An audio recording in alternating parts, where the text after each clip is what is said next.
Hello दोस्तों, आप सबका स्वागत है। आज हम पढ़ने वाले हैं सामाजिक विज्ञान शिक्षण विधियों के अंतर्गत ब्लूम। ब्लूम ने अनुदेशात्मक उद्देश्य दिया है। अनुदेशनात्मक उद्देश्यों का विस्तार से वर्णन बताया है ब्लूम ने। तो आज हम पढ़ेंगे ब्लूम के बारे में। तो शुरू करते हैं।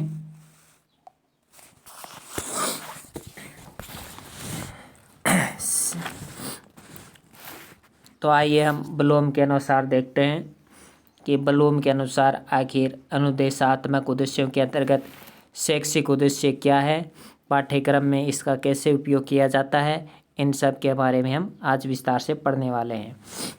शिक्षण एक अंतःक्रियात्मक प्रक्रिया है। शिक्षण कैसी है? एक अंतःक्रियात्मक प्रक्रिया है। अंतःक्रिया द्वारा शिक्षण कार्य होता है जिसमें अध्यापक छात्र से विभिन्न व्यवहार करता है। विभिन्न तरह के व्यवहार छात्र से अध्यापक करता है।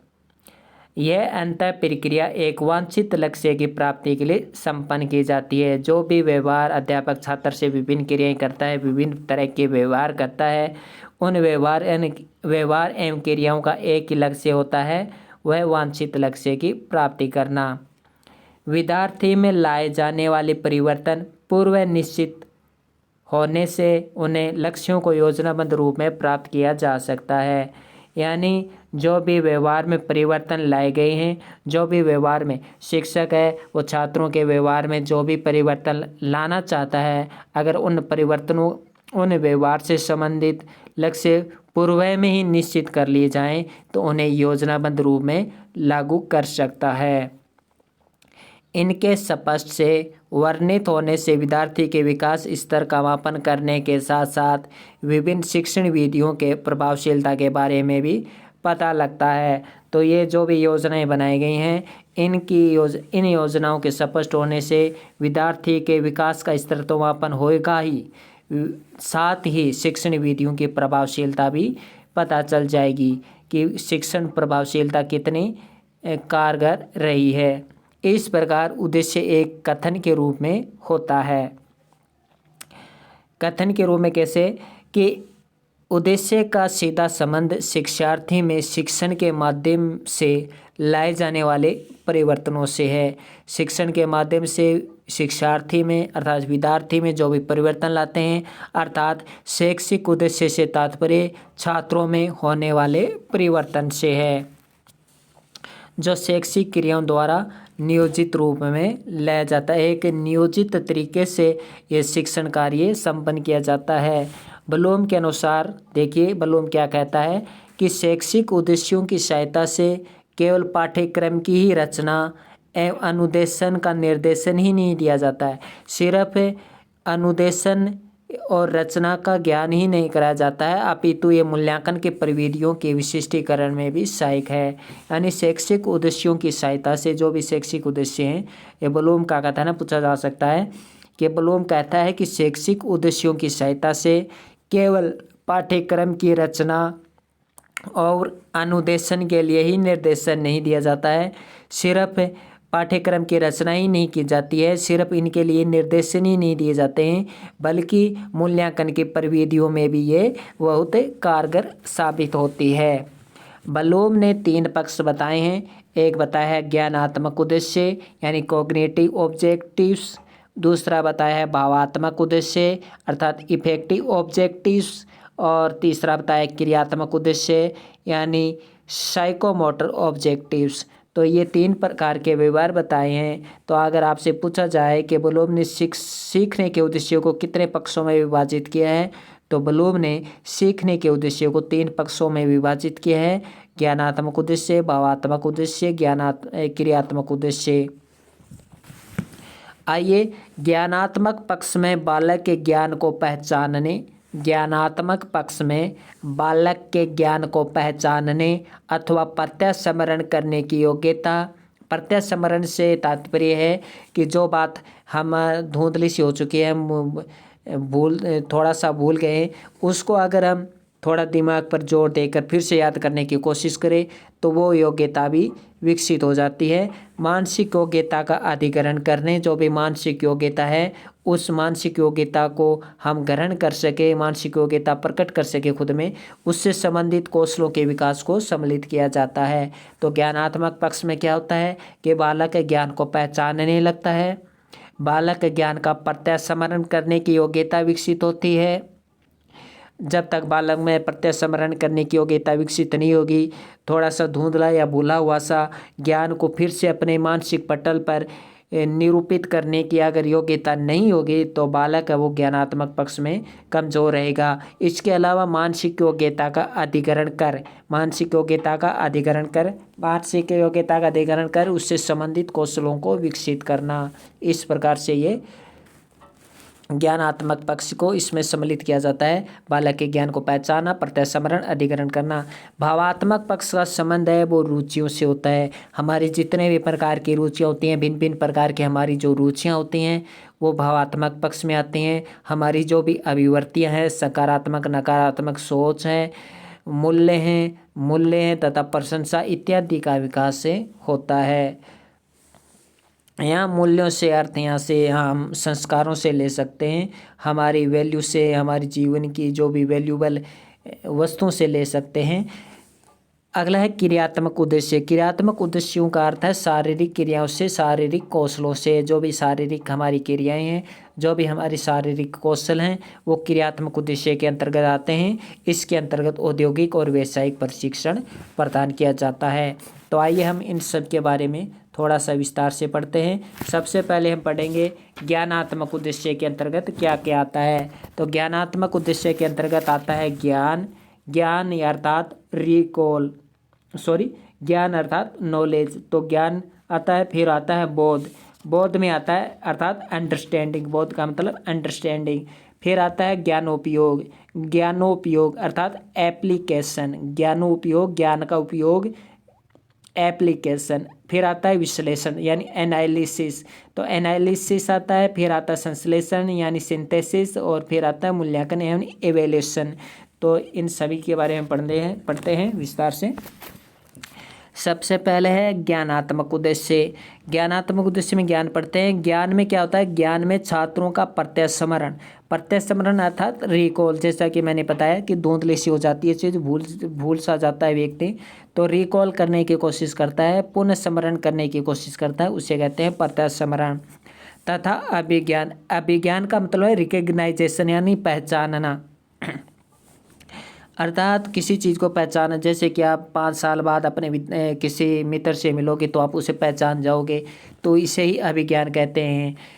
कि क्रियाओं को तथ्यों, शब्दों, नियमों, सिद्धांतों की सहायता से विकसित किया जाता है। जो ज्ञान होता है, ज्ञान में छात्रों के प्रत्यास्मरण तथा अभिज्ञान की क्रियाओं को, जो प्रत्यास्मरण अर्थात रिकॉल है तथा अभिज्ञान अर्थात रिकग्नाइजेशन है, उनकी क्रियाओं को विभिन्न तथ्यों, शब्दों, नियमों तथा सिद्धांतों की सहायता से विकसित किया जाता है। कि जो ये प्रत्यास्मरण है, जो हमारे रिकॉल है, हमारा जो हमारा अभिज्ञान है यानी रिकग्नाइजेशन है, इनको विभिन्न तथ्यों, विभिन्न शब्दों, नियमों एवं सिद्धांतों की सहायता से विकसित किया जाता है। बालकों को जितना अधिक ज्ञान होगा वह उस प्रत्यय व सिद्धांत को भली प्रकार से समझ पाएगा।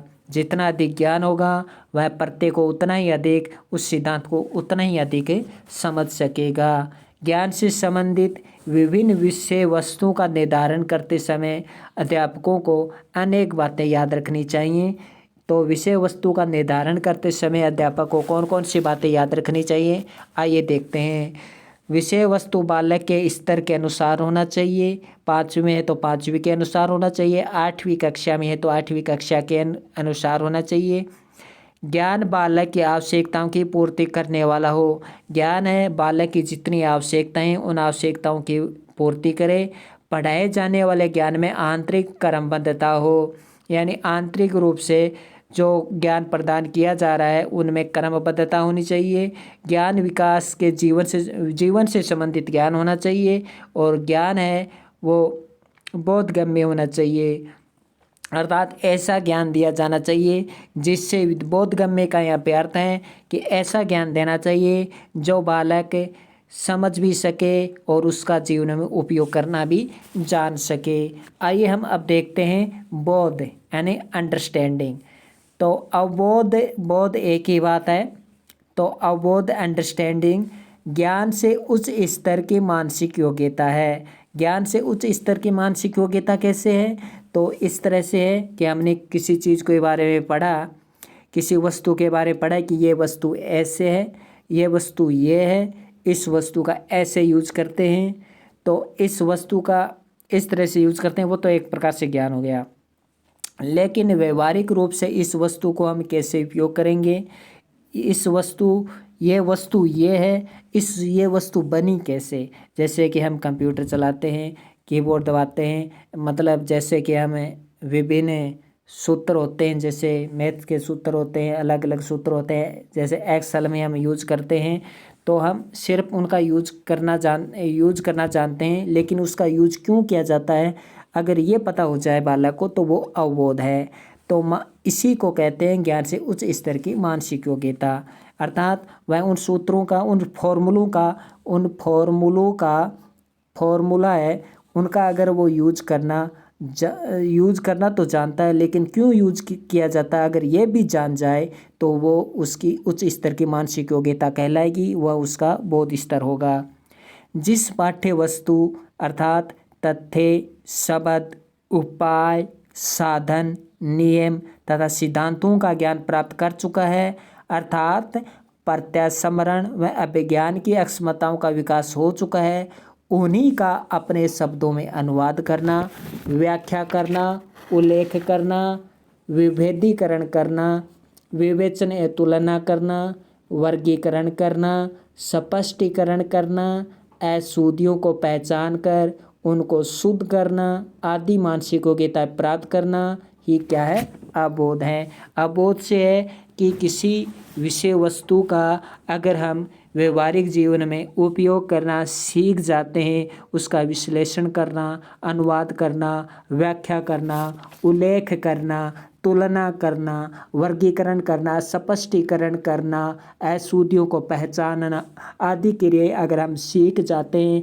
तो हमने मानसिक योग्यताएं प्राप्त कर ली है और हमें किसी भी वस्तु या विषय के बारे में आसानी से अवबोध हो जाता है।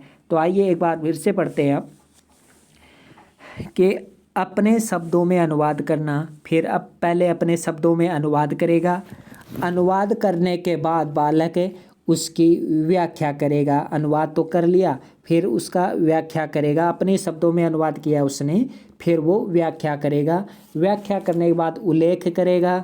उल्लेख करने के बाद उसका विभेदीकरण करेगा। विभेदीकरण करने के बाद उसमें दोनों में विभेद कर दिया, दो वस्तुओं में विभेद कर दिया, तो फिर उसकी वो तुलना भी करेगा। तुलना कर ली, तुलना करने के बाद वो क्या करेगा? उसका स्पष्टीकरण करेगा। स्पष्टीकरण हो जाएगा, फिर उस स्पष्टीकरण के बाद उसे अशुद्धियों का भी ज्ञान हो जाएगा। तो इस प्रकार से बच्चे को अवबोध हो जाएगा। ये बलूम का कहना है कि बच्चा इस प्रकार से अवबोध प्राप्त करता है। आगे देखिए ज्ञानोपयोग। ज्ञानोपयोग क्या है? ज्ञानोपयोग के लिए ज्ञान तथा बोध दोनों का होना आवश्यक है, अर्थात ज्ञान का उपयोग करना है और ज्ञान का उपयोग तो वो तभी कर पाएगा जबकि वो पहले उसे ज्ञान भी होगा, फिर उसका व्यवहारिक रूप में प्रयोग करना भी सीखेगा। किस प्रकार से प्रयोग करना है, क्यों प्रयोग करना है, इसका कारण क्या है, इसके पीछे उस लॉजिक को समझेगा, तभी वो ज्ञानोपयोग का यूज कर पाएगा ना, ज्ञानोपयोग का वो समर्थ हो पाएगा। तो इस प्रकार से ज्ञानोपयोग के लिए ज्ञान तथा बोध दोनों का ही होना आवश्यक है। यदि कोई विद्यार्थी किसी सिद्धांत का ज्ञान एवं बोध प्राप्त कर चुका है, कोई सिद्धांत है, उस सिद्धांत के बारे में वो ज्ञान भी प्राप्त कर चुका है, उसका बोध भी उसे हो चुका है, तो उसका उपयोग भी वह अच्छी तरह से कर पाएगा। ज्ञान प्राप्त कर लिया, अवबोध हो गया, अब वह उस विषय वस्तु का वह अच्छी तरह से उपयोग कर सकेगा। अर्थात जिस बात का अच्छी तरह ज्ञान प्राप्त कर लिया जाए, समझ लिया जाए, उसका भावी जीवन में विभिन्न परिस्थितियों में उपयोग करना आसान होता है। इसके अंतर्गत क्या होता है, ज्ञानोपयोग के अंतर्गत देखिए कि ज्ञानोपयोग में नियमों, साधनों एवं सिद्धांतों में सामान्यीकरण करना, जितने भी नियम हैं, जितने भी सिद्धांत हैं, उनमें सामान्यीकरण कर सकेगा। अवबोध में सामान्यीकरण नहीं होता है। हाँ, अवबोध सामान्यीकरण करने में सहायता जरूर करता है, लेकिन सामान्यीकरण करना, कमजोरियों का निदान करना, नियमों एवं कथनों का प्रयोग करना, ये किसके अंतर्गत आता है? ये अवबोध के अंतर्गत नहीं आता, ज्ञान उपयोग के अंतर्गत आता है। तो पूछा जा सकता है कि सामान्यीकरण करना, कमजोरियों का निदान करना, नियमों का प्रयोग करना किसके अंतर्गत आता है? तो ये आता है ज्ञान उपयोग के अंतर्गत, न कि अवबोध के अंतर्गत। अब हम पढ़ते हैं विश्लेषण।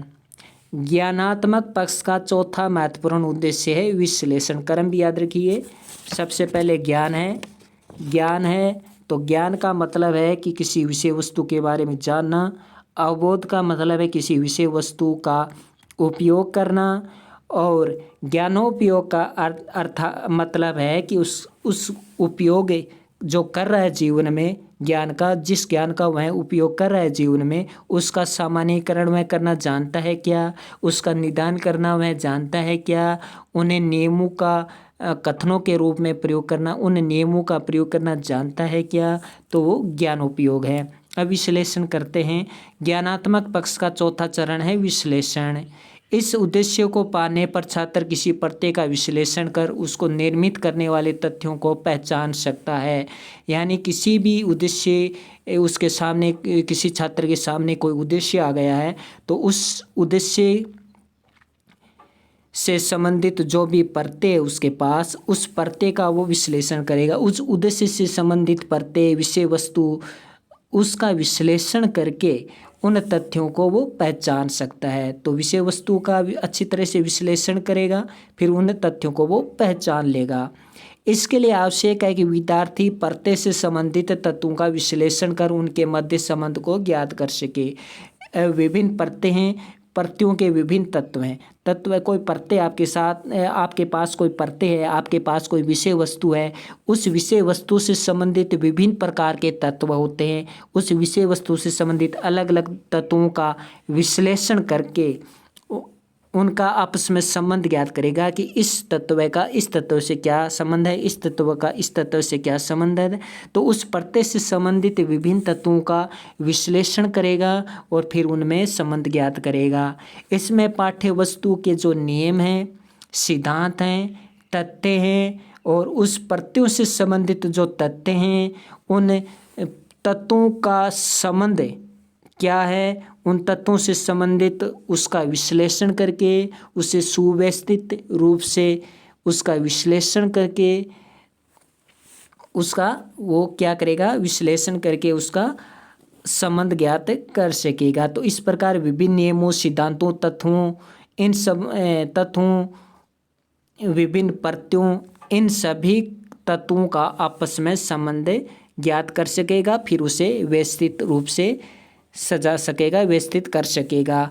तो ये सब क्या आता है, विश्लेषण के अंतर्गत आता है। विश्लेषण के अंतर्गत क्या आता है, नियमों, सिद्धांतों, तथ्यों, इन सभी का व्यवस्थित रूप ही व्यवस्थित विश्लेषण ही विश्लेषण है। अगला देखिए संश्लेषण। इसे सृजनात्मक उद्देश्य भी कहते हैं। तो किसे कहते हैं सृजनात्मक उद्देश्य, क्रिएटिव, तो इसे कहते हैं संश्लेषण को कहते हैं। इस उद्देश्य की प्राप्ति कर विद्यार्थी अनेक स्रोतों से विभिन्न तत्वों को निकालकर एक नवीन रूप में व्यवस्थित कर लेता है।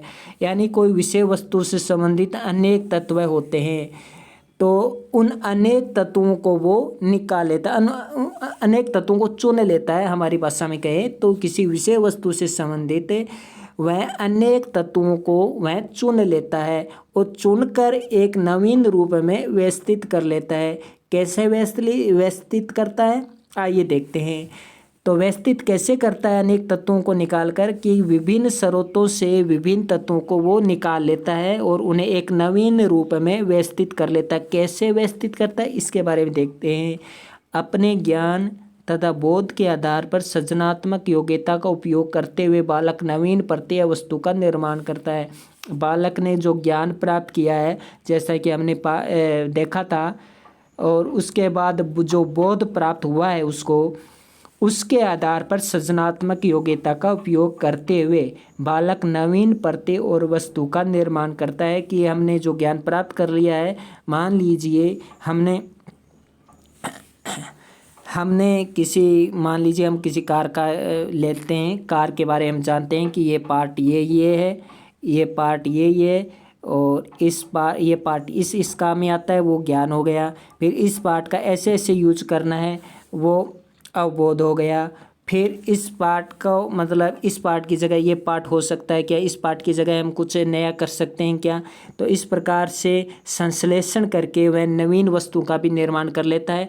तो इस प्रकार से वो एक प्रकार से सृजन कर रहा है। तो इसीलिए इसको सृजनात्मक उद्देश्य भी कहते हैं। तो इसके लिए विषय वस्तु का पूर्ण ज्ञान होना आवश्यक है, अर्थात उस सभी पार्ट का क्या क्या यूज होता है इसके बारे में उसे पता होना चाहिए, तभी वह नया सृजनात्मक कुछ कर सकेगा।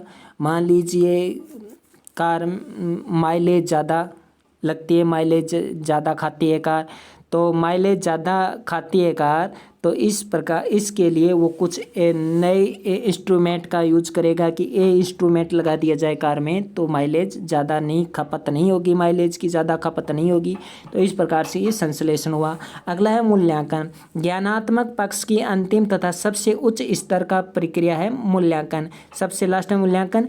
बालक पाठ्य वस्तु के विभिन्न नियम, जो भी पाठ्य पुस्तक है, जो भी विषय है, उनसे संबंधित नियम, सिद्धांत, तथ्य आदि की आलोचनात्मक रूप से व्याख्या करता है। उनकी व्याख्या करता है, जो भी नियम है, जो भी सिद्धांत है, जो भी तथ्य हैं, आलोचनात्मक रूप से व्याख्या करता है। मान लीजिए माइलेज वाले हमने इंस्ट्रूमेंट लगा दिया है, लेकिन फिर हमने संश्लेषण करने के बाद हमने मूल्यांकन किया कि हमने ये इस पार्ट की जगह ये पार्ट लगा दिया है। तो फिर मूल्यांकन किया कि गाड़ी माइलेज खा रही थी क्या, कितनी खपत हो रही थी, कितना पेट्रोल बचा रही थी, जो भी कार्य व्यवहार किया गया, जो भी व्यवहारिक रूप से जो कार्य अपनाया गया है, वो कार्य कितना सिद्ध हुआ है। तो इस प्रकार से मूल्यांकन किया। इस उद्देश्य की प्राप्ति पर विद्यार्थी में निर्णय लेने की क्षमता उत्पन्न हो जाती है तथा अपनी बात प्रस्तुत करते समय उदाहरण इत्यादि का उल्लेख करता है। वह वास्तव में मूल्यांकन को नियमों, तथ्यों, प्रत्ययों, सिद्धांतों की कसौटी के स्तर पर माना जाता है। तो फिर मैं नियमों, तथ्यों, प्रत्यय, जो भी नियम है, तथ्य, प्रत्यय, सिद्धांत हैं, उन सब का वो अच्छे से विश्लेषण करने के बाद वो उसका मूल्यांकन कर पाता है। तो इस प्रकार से ये हुआ ब्लूम का ज्ञानात्मक उद्देश्य। अब हम देखते हैं ब्लूम का भावात्मक उद्देश्य क्या है। तो भावात्मक उद्देश्य के अंतर्गत हमने देखा कि विभिन्न अभिवर्तियाँ आ जाती हैं, रुचि आ जाती है, मूल्य हैं, अभिवर्ती है, रुचि है, मूल्य हैं, तथा सामंजस्य से विकास से संबंधित शैक्षिक उद्देश्य आते हैं। सामंजस्य के विकास से संबंधित शैक्षिक उद्देश्य आते हैं, अर्थात बालक सामंजस्य स्थापित कर सके। सामंजस्य स्थापित कब कर सकेगा, जब संवेगात्मक रूप से स्वस्थ हो। तो कह सकते हैं कि ये संवेगात्मक स्वेंग है, ये भी उद्देश्य के अंतर्गत, भावात्मक उद्देश्य के अंतर्गत आ जाते हैं। तो सामंजस्य तभी स्थापित कर पाएगा ना जब संवेग अच्छे होंगे। तो सामंजस्य और अभिवर्ती, रुचि, मूल्य, ये भावात्मक उद्देश्य में आते हैं। भावात्मक उद्देश्य का संबंध मनुष्य की भावनाओं से होता है। शैक्षिक उद्देश्य के इस पक्ष में बालक रुचि, दृष्टिकोण, मूल्य, प्रशंसा, व्यवहारगत परिवर्तन आदि उद्देश्य शामिल होते हैं। व्यवहार, मूल्य, प्रशंसा, दृष्टिकोण, अभिवर्ती, ये सभी भावात्मक उद्देश्य में आते हैं। आइए हम भावात्मक उद्देश्य को पढ़ते हैं। ब्लूम ने इसे 5 वर्गों में बांटा है। देखिए, ब्लूम ने ज्ञानात्मक उद्देश्य को 6 भागों में बांटा था: ज्ञान, अवबोध, ज्ञानोपयोग, विश्लेषण, संश्लेषण, मूल्यांकन। जबकि भावात्मक उद्देश्य को 5 भागों में बांटा है। 5 भाग कौन कौन से हैं? ग्रहण करना, मूल्य ग्रहण करने के बाद मूल्य निर्धारण करना, मूल्य निर्धारण करने के बाद अनुक्रिया, अनुक्रिया के बाद संगठन और संगठन के बाद विशिष्टीकरण। ग्रहण करना अर्थात रिसीविंग, रिसीव करना, मूल्य निर्धारण करना यानी वैल्यूइंग यानी वैल्यू, और अनुक्रिया करना, नंबर 3 अनुक्रिया करना अर्थात रिस्पॉन्डिंग, और नंबर 4 है संगठन यानी फॉर्मेशन, और नंबर 5 है विशिष्टीकरण। तो इस प्रकार से ये 5 प्रकार बताए हैं ब्लूम ने भावात्मक उद्देश्य के अंतर्गत। आइए हम विस्तार से पढ़ते हैं। पहला है ग्रहण करना। भावात्मक पक्ष का ये सबसे निम्न स्तर का उद्देश्य है ग्रहण करना। इस उद्देश्य की प्राप्ति के लिए छात्र का किसी घटना या उद्दीपन के प्रति संवेदनशील होना आवश्यक है। कोई घटना है, कोई उद्दीपन है, उस घटना या उद्दीपन के प्रति अगर बालक संवेदनशील है तो वो उस वस्तु या घटना के बारे में जो भी जानकारी है वो ग्रहण कर सकेगा। इस उद्देश्य के द्वारा छात्रों में 3 प्रकार की योग्यताएं विकसित होती है। ग्रहण के अनुसार कौन कौन सी विकसित होती हैं तो देखते हैं। सबसे पहले है घटनाओं का विकास करना। सबसे पहले वो बालक में घटनाओं का विकास होता है। घटनाओं को ग्रहण करने की इच्छा शक्ति विकसित होती है। ध्यान आकर्षण बनाए रखना तथा ध्यान केंद्रित करना, उसमें ध्यान का आकर्षण बनाए रखने तथा ध्यान केंद्रित करने की शक्ति विकसित होती है। तो ग्रहण करने से क्या होता है, घटनाओं का एक तो घटनाओं का विकास हो जाता है और दूसरा घटनाओं से संबंधित इच्छा विकसित हो जाती है। उस घटनाओं में बच्चा इच्छा लेने लगता है। ध्यान आकर्षित होने से वो उसका ध्यान भी केंद्रित होता है, ध्यान आकर्षित होता है, ध्यान केंद्रित होता है। तो इस उद्देश्य की प्राप्ति हेतु शिक्षण को निम्न क्रियाएं करनी पड़ती हैं, जैसे पूछताछ करनी पड़ती है।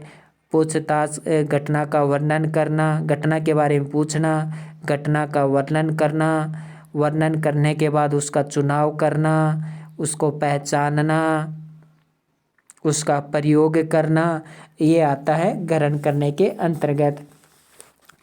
तो इसमें क्या होता है कि सिर्फ पूछना, उसका वर्णन करना और उस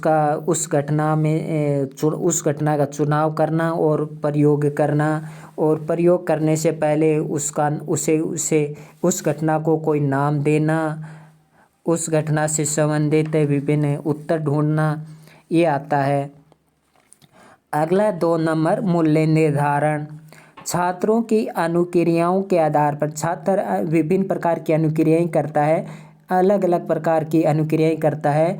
उन अनुक्रियाओं के आधार पर किसी वस्तु, घटना आदि के व्यवहार की कसौटी पर परख कर उनका मूल्य निर्धारण करना ही मूल्य निर्धारण है।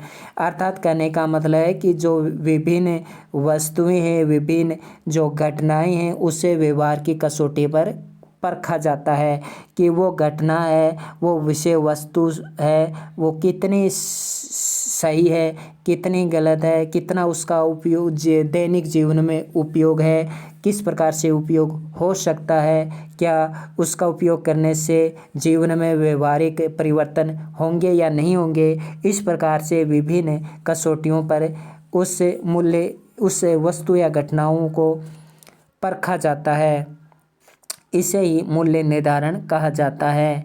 छात्र द्वारा आत्मसात किए गए मानव मूल्यों का आकलन करना। छात्र ने जो भी आत्मसात किया, जो भी ग्रहण किए हैं मन से, उन मूल्यों का आकलन करना अध्यापक का प्रमुख उद्देश्य है।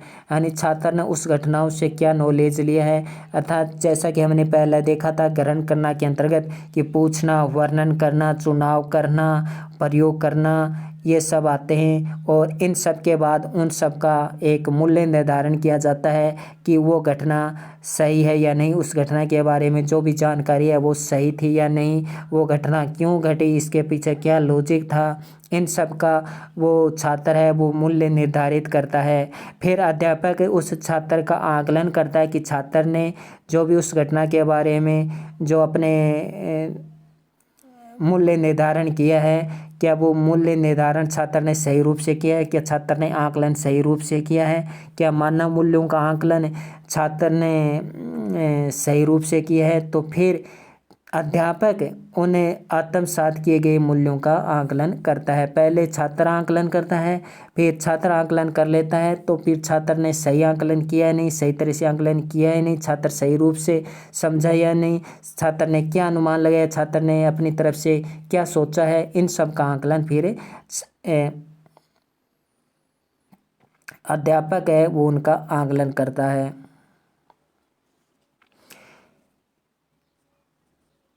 इसके अंतर्गत छात्र मानव मूल्यों को स्वीकार करता है, उसके लिए कार्य करता है और उन मूल्यों के प्रति दृढ़ प्रतिज्ञ होता है।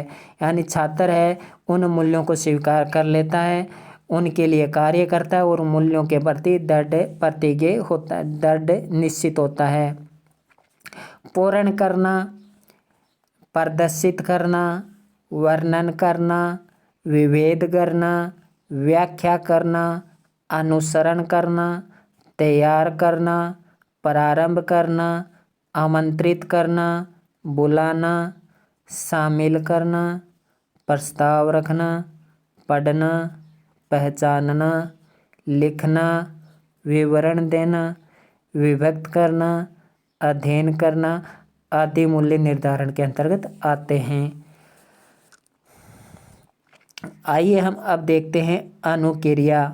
इसमें छात्र किसी कार्य में क्रिया रूप में भाग लेता है, यानी उस किसी कार्य में क्रिया के रूप में, यानी उस कार्य को क्रिया के रूप में करता है, व्यवहारिक रूप से उसमें भाग लेता है, क्रियाशील होता है। कहने का मतलब है घटना और उद्दीपन के संबंध में वो क्रियाशील होता है तथा उसके अनुरूप ही व्यवहार करता है। उस घटना के अनुरूप, उस उद्दीपन के अनुरूप, घटना या उद्दीपन के अनुरूप ही वह व्यवहार करता है। जिस प्रकार की घटना है, जिस प्रकार का उद्दीपन है, उसी प्रकार से वो क्रियाशील होगा, उसी के अनुरूप व्यवहार करता है।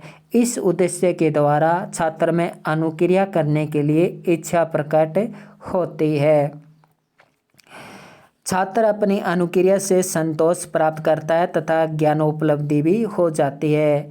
इस उद्देश्य की प्राप्ति हेतु उत्तर देना, सहायता करना, आज्ञाकारिता, पृष्ठपोषण अर्थात फीडबैक, वार्ता करना यानी कन्वर्सेशन, लेबल प्रदान करना अर्थात लेबलिंग, अभ्यास करना, उपस्थित विवरण देना, चुनना, कहना, लिखना आदि क्रियाएं अध्यापक को करनी पड़ती है। तो इसके लिए अध्यापक को निम्न कार्य करने पड़ते हैं। अध्यापक है वो लेबल कर सकता है, फीडबैक दे सकता है, आज्ञा दे सकता है कि हाँ ठीक है ये कार्य तुम्हारे लिए उचित है करो, उपस्थित विवरण देना, इसके अलावा कहना, चुनना, उन क्रियाओं छात्र ने जो क्रियाएं की है अध्यापक है वो उनको लिखता है कि छात्र ने किस प्रकार से कार्य किया है। तो इस प्रकार से अध्यापक अन्य क्रियाएं करता है छात्र से संबंधित। सबसे पहले छात्र क्रियाएं करता है, फिर अध्यापक है उनसे संबंधित लेबलिंग करना, पृष्ठपोषण देना, वार्ता, छात्र से वार्ता करना, उस घटना के बारे में विवरण देना, इस प्रकार से यह प्रक्रिया होती है। अगला है संगठन। इस उद्देश्य द्वारा छात्र में एक प्रणाली में समान मूल्यों का संगठन करने की क्षमता होती है। विभिन्न प्रकार के मूल्यों में परस्पर संबंध स्थापित करना, एक समान मूल्यों का संगठन करना, यानी एक तरह मतलब भिन्न भिन्न तत्व हैं जो घटना से संबंधित जो भिन्न भिन्न तत्व हैं, भिन्न भिन्न मूल्य हैं, उनका भिन्न भिन्न रूप में एक समान वाली मूल्यों का संगठन करना, उन भिन्न भिन्न मूल्यों का फिर परस्पर संबंध स्थापित करना। पहले तो वो भिन्न भिन्न मूल्य वालों को अलग अलग छांट लेगा, एक को इधर रख देगा, एक को इधर रख देगा, एक को इधर रख देगा, फिर उस समान मूल्य वाले उसमें फिर संबंध भी स्थापित करके देखा कि क्या इनमें संबंध भी है, क्या कोई इन घटनाओं में, इन तथ्यों में, इस घटना से संबंधित तथ्यों में क्या संबंध है। जैसे सीआईडी होता है ना, सीआईडी में विभिन्न तथ्यों को अलग अलग से रख लेते हैं, फिर उनका संबंध भी स्थापित करने की सोचते हैं, कि कोशिश करते हैं। अध्यापक इस उद्देश्य की प्राप्ति के लिए निम्न क्रियाएं करता है: पालन करना, व्यवस्थित करना, जोड़ना, तुलना करना, व्याख्या करना, सामान्यीकरण करना, पहचानना, समन्वय, परिवर्तन, क्रमबद्ध करना, तैयार करना, संबंधित करना, संश्लेषित करना।